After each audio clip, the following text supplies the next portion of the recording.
Hi everyone, this is a presentation titled Arranging and Choosing. So in this presentation I'm going to talk about the difference between two words that you may or may not be familiar with, permutations and combinations, and just work a few problems around those two ideas. So the idea in this topic is to understand how we can arrange and choose a certain number of objects. So if I have just 5 objects, A, B, C, D and E, the first object could be any one of the 5. The second object, now we've only got 4 left to choose from, and so on. So that's the second letter. The third, so far we've got 20 different arrangements. A, B, A, C, A, D, A, E, we've got the 20 there. So can you see that the next one I'll have 3 choices for the third letter? So if I was to write all those out, I could write I guess I could write a tree diagram out for these ones as well. So how many arrangements does that give? We've got 5 for the first, 4 for the second, and then 3 for the next one. So we'd have, well, gosh, we'd have 5 times 4 times 3, right?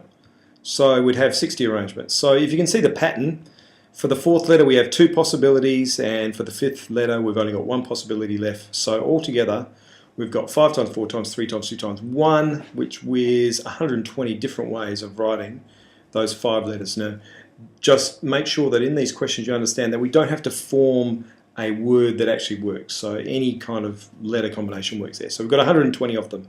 Now the way we write that is 5 with the exclamation mark, which is not 5. It's just 5 factorial. That's the way we say it, and it means 5 times 4 times 3 times 2 times 1. And your calculator will have this function on it. Okay, so 5 factorial. So suppose now we want to know if we've only got 3 of the 5 items. So think of this as you've got 5 books, A, B, C, D, E, A, B, C, D, E, and you want to choose 3 of them and arrange them in order. So we've got 5 choices for the first book, we've got 4 choices for the second book, 3 choices for the last book. Okay? So if we wanted to arrange 4 different items out of 11, that would be the answer. We'd have 11 choices for the first book, 10 for the next book, 9 for the next book, 8 for the next book. Now the book calls this the box principle, where you've got a certain number of arrangements first, then second, then third, and then fourth. But that is essentially how you do questions like that. We could write out 11 times 10 times 9 times 8 like this. 11 times 10 times 9 times 8 all the way down to 1 on the top line there. And then 7 all the way down through the 1. You can see that there's going to be a lot of cancelling going on there. So this kind of gives us a clue as to a formula that we could work out here. So 11 times 10 times 9 times 8 is actually 11 factorial divided by 7 factorial, which is 11 over 11 minus 4 factorial. So the number of arrangements of 4 items from 11 would be that, 11 factorial over 11 minus 4 factorial. This is sometimes written as 11p4, where p stands for permutations. So that's the technical word we use when we're arranging objects and the order matters. A, B, and BA are 2 different permutations. And there should be a button on your calculator also to find that out. Okay, so in general, the formula for NPR is that one there. NPR, n factorial over n minus r factorial. So arranging 4 items from 11 is 7,920 ways. So imagine if you have 11 books, you wanted to get 4 of them and arrange them in all different orders. There'd be 7,920 ways of doing that. Okay, cool. So let's look at really quickly at some examples. The following numbers of different items arranged in a line. Write down an expression for the number of possible arrangements and use a calculator to evaluate it. So we have 6 items, 6 factorial, 12 items, 12 factorial. Now we're getting big numbers here. So if we had 6 out of 8, that would be 8p6. We've got 8 items, we're going to arrange 6 of them. Or in part B, 3 out of 12, that's 12p3. Or 1,320. So all of that can be done on your calculator. Easy. Okay, so let's go back to the first 5 letters that we started with, and we've got 60 different arrangements of them. Now suppose we just want to choose 3 letters and we don't mind about the order. So let's say that we want to choose 3 books and we're just going to take 3 books with us on holidays. So it doesn't matter which order we actually choose the books, they're all coming with me on holidays. There's not now 60 ways, because these 6 different arrangements that you see on the screen there, they're actually all the same choice, isn't it? I choose book B, D and E. For the last one I've chosen book E, D and B, which is essentially the same choice. Okay, well, I've chosen the same books. We call these, rather than permutations, we call these combinations.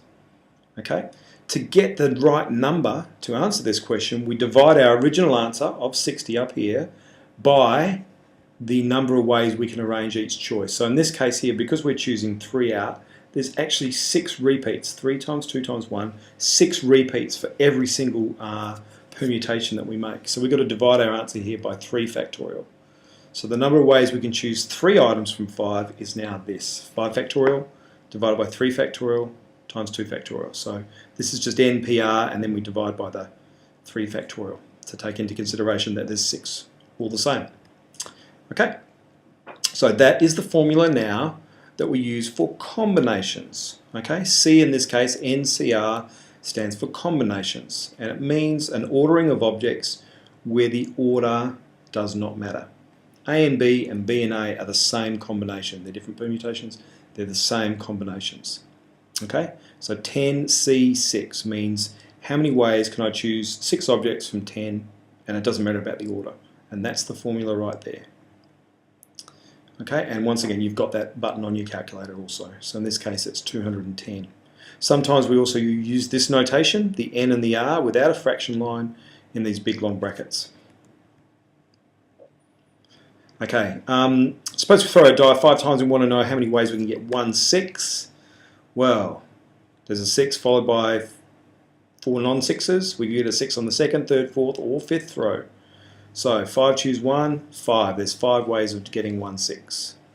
There's only one way of getting no 6s. So the number of ways of choosing 0 6s out of 5 is 1.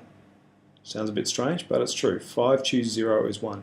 The number of ways of choosing no objects from 5 is 1. There's one way of doing it. I choose none of them. Okay?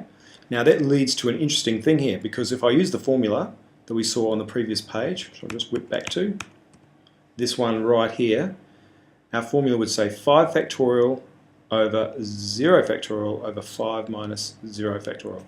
So that's a bit weird, because we've got 0 factorial, and if 0 factorial, gosh, that's a bit weird. How do we define that? We've got to define it as 1. So that this answer works, and so that this makes sense, we've got to define 0 factorial as 1. Okay? So, n choose 1, that's always going to be n. How many ways can I choose one object from 10? That's 10. And n choose 0 is always going to be 1. How many ways can I choose 0 objects from n? It's always going to be 1. And 0 factorial is defined as 1. Alright, let's do these 2 exercises and we're done. A team of 4 is chosen at random from a group of 8 students, and how many ways can the team be chosen? Right, that is 8 choose 4. We have 8 students, we're going to choose 4. It does not matter about the order that the students are chosen in, right? They're on the team. Question 2, 5 boxes are in a line on a table. As part of a magic trick, a card is to be placed in each of 3 boxes. In how many ways can the boxes be chosen? Again, first thing you're thinking here is the arrangement, is the order important or is it not important? See, here it doesn't matter, because as long as the cards are placed, it doesn't matter which order the cards are placed as long as they're in the boxes. So the answer for this one is just 5 choose 3. Out of the 5 boxes, we're going to choose 3 of them. So we get a calculator out and the answer is 10. Easy, done.